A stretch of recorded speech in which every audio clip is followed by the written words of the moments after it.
लीजिए सुनिए देवकीनंदन खत्री के लिखे उपन्यास चंद्रकांता संतति के 22वें भाग के 13वें बयान को मेरी यानी समीर गोस्वामी की आवाज में। आज कुंवर इंद्रजीत सिंह और आनंद सिंह की खुशी का कोई ठिकाना नहीं है, क्योंकि तरह तरह की तकलीफें उठाकर एक मुद्दत के बाद इन दोनों को दिली मुरादें हासिल हुई हैं। रात आदि से कुछ ज्यादा जा चुकी है और एक सुंदर सजे हुए कमरे में ऊंची और मुलायम गद्दी पर किशोरी और कुंवर इंद्रजीत सिंह बैठे हुए दिखाई देते हैं। यद्यपि कुंवर इंद्रजीत सिंह की तरह किशोरी के दिल में भी तरह तरह की उमंगें भरी हुई हैं और वो आज इस ढंग पर कुंवर इंद्रजीत सिंह की पहली मुलाकात को सौभाग्य का कारण समझती है, मगर उस अनोखी लज्जा के पाले में पड़ी हुई किशोरी का चेहरा घूंघट की ओट से बाहर नहीं होता, जिसे प्रकृति अपने हाथों से औरत की बुद्धि में जन्म ही से दे देती है। यद्यपि आज से पहले कुंवर इंद्रजीत सिंह को कई दफे किशोरी देख चुकी है और उनसे बातें भी कर चुकी है, तथापि आज पूरी स्वतंत्रता मिलने पर भी यकायक सूरत दिखाने की हिम्मत नहीं पड़ती। कुमार तरह तरह की बातें कहकर और समझाकर उसकी लज्जा दूर किया चाहते हैं, मगर कृतकार्य नहीं होते। बहुत कुछ कहने सुनने पर कभी कभी किशोरी दो एक शब्द बोल देती है, मगर वो भी धड़कते हुए कलेजे के साथ। कुमार ने सोच लिया कि ये स्त्रियों की प्रकृति है, अतएव उसके विरुद्ध जोर न देना चाहिए। यदि इस समय इसकी हिम्मत नहीं खुलती तो क्या हुआ, घंटे दो घंटे, पहर दोपहर या एक दो दिन में खुल ही जाएगी। आखिर ऐसा ही हुआ। इसके बाद किस तरह की छेड़छाड़ शुरू हुई या क्या हुआ सो हम नहीं लिख सकते। हाँ, उस समय का हाल जरूर लिखेंगे जब धीरे धीरे सुबह की सफेदी आसमान पर फैलने लग गई और नियमानुसार प्रातःकाल बजाई जाने वाली नफीरी की आवाज ने कुंवर इंद्रजीत सिंह और किशोरी को नींद से जगा दिया था। किशोरी, जो कुंवर इंद्रजीत सिंह के बगल में सोई हुई थी, घबरा कर उठ बैठी और मुंह हाथ धोने तथा बिखरे बालों को सुधारने की नीयत से उस सुनहरी चौकी की तरफ बढ़ी जिस पर सोने के बर्तन में गंगा जल भरा हुआ था और जिसके पास ही जल गिराने के लिए एक बड़ा सा चांदी का आफताबा भी रखा हुआ था। हाथ में जल लेकर चेहरे पर लगाने और पुनः अपना हाथ देखने के साथ ही किशोरी चौंक पड़ी और घबरा कर बोली, है, ये क्या मामला है? इन शब्दों ने इंद्रजीत सिंह को चौंका दिया। वे घबरा कर किशोरी के पास चले गए और पूछा, क्यों, क्या हुआ? किशोरी, मेरे साथ ये क्या दिल लगी की गई है? इंद्रजीत सिंह, कुछ कहो भी तो, क्या हुआ? किशोरी हाथ दिखाकर, देखिए ये रंग कैसा है जो चेहरे पर से पानी लगने के साथ ही छूट रहा है। इंद्रजीत सिंह हाथ देखकर, हाँ है तो सही, मगर मैंने तो कुछ भी नहीं किया। तुम खुद सोच सकती हो कि मैं भला तुम्हारे चेहरे पर रंग क्यों लगाने लगा, मगर तुम्हारे चेहरे पर यह रंग आया ही कहां से? किशोरी पुनः चेहरे पर जल लगाकर, ये देखिए है या नहीं? इंद्रजीत सिंह, सो तो मैं खुद कह रहा हूं कि रंग जरूर है, मगर जरा मेरी तरफ देखो तो सही। किशोरी ने, जो अब समयानुकूल लज्जा के हाथों से छूटकर ढिठाई का पल्ला पकड़ चुकी थी और जो कई घंटों की कशमकश और चाल चलन की बदौलत बातचीत करने लायक समझी जाती थी, कुमार की तरफ देखा और फिर कहा, देखिए और कहिए ये किसकी सूरत है? इंद्रजीत सिंह और भी हैरान होकर, बड़े ताज्जुब की बात है, और इस रंग छूटने से तुम्हारा चेहरा भी कुछ बदला हुआ सा मालूम पड़ता है। अच्छा, जरा अच्छी तरह से मुंह धो डालो। किशोरी ने अच्छा कह मुंह धो डाला और रूमाल से पोंछने के बाद कुमार की तरफ देख कर बोली, बताइए अब कैसा मालूम पड़ता है? रंग अब छूट गया या अभी नहीं? इंद्रजीत सिंह घबरा कर, हैं, अब तो तुम साफ कमलिनी मालूम पड़ती हो, ये क्या मामला है? किशोरी, मैं कमलिनी तो नहीं हुई हूं, क्या पहले कोई दूसरी मालूम पड़ती थी? इंद्रजीत, बेशक पहले तुम किशोरी मालूम पड़ती थी, कम रोशनी और कुछ लज्जा के कारण। यद्यपि बहुत अच्छी तरह तुम्हारी सूरत रात को देखने में नहीं आई, तथापि मौके मौके पर कई दफे निगाह पड़ ही गई थी, अतः किशोरी के सिवाय दूसरी औरत होने का गुमान भी नहीं हो सकता था। मगर सच तो यह है कि तुमने मुझे बड़ा धोखा दिया।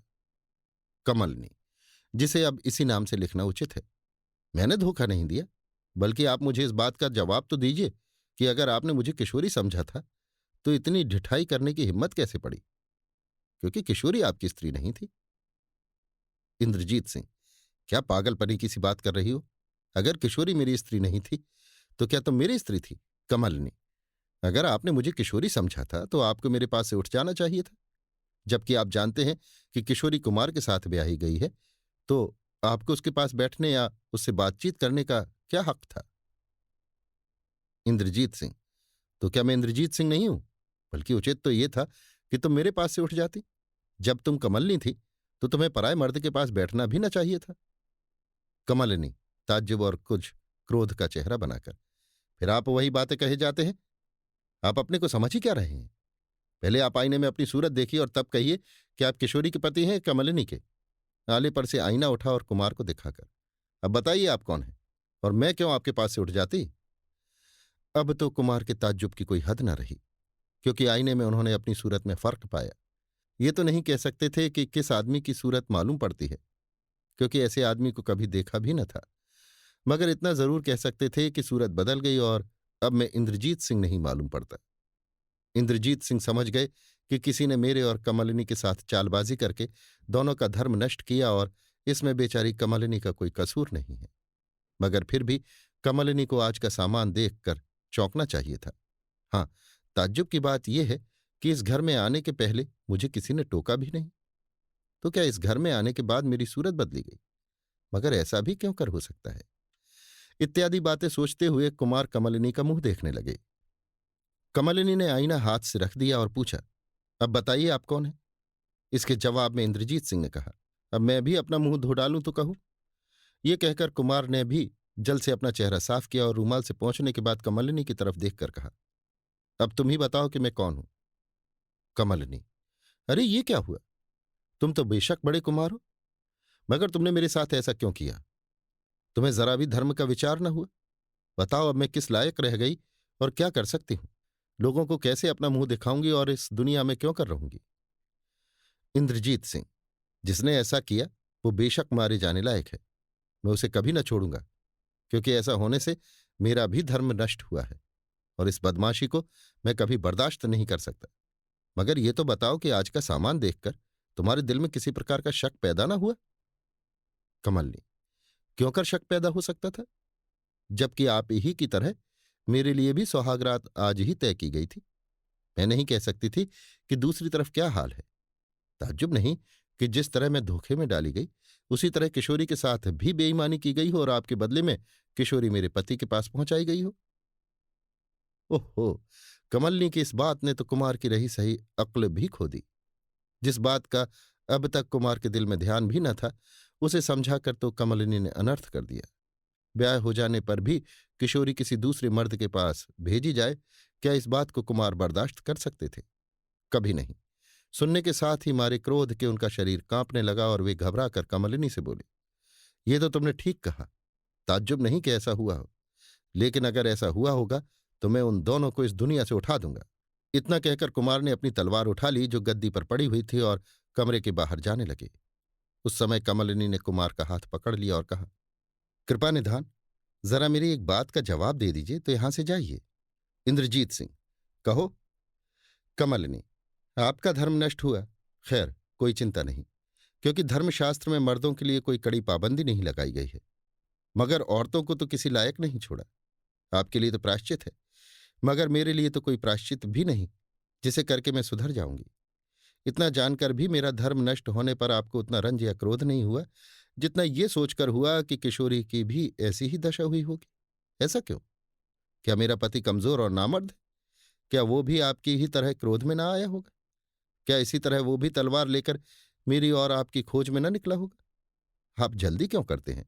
वो खुद यहां आता होगा, क्योंकि वो आपसे ज्यादा क्रोधी है। मैं तो खुद उसके सामने अपनी गर्दन झुका दूंगी। कुमार को क्रोध पर क्रोध, रंज पर रंज और अफसोस पर अफसोस होता ही जाता था।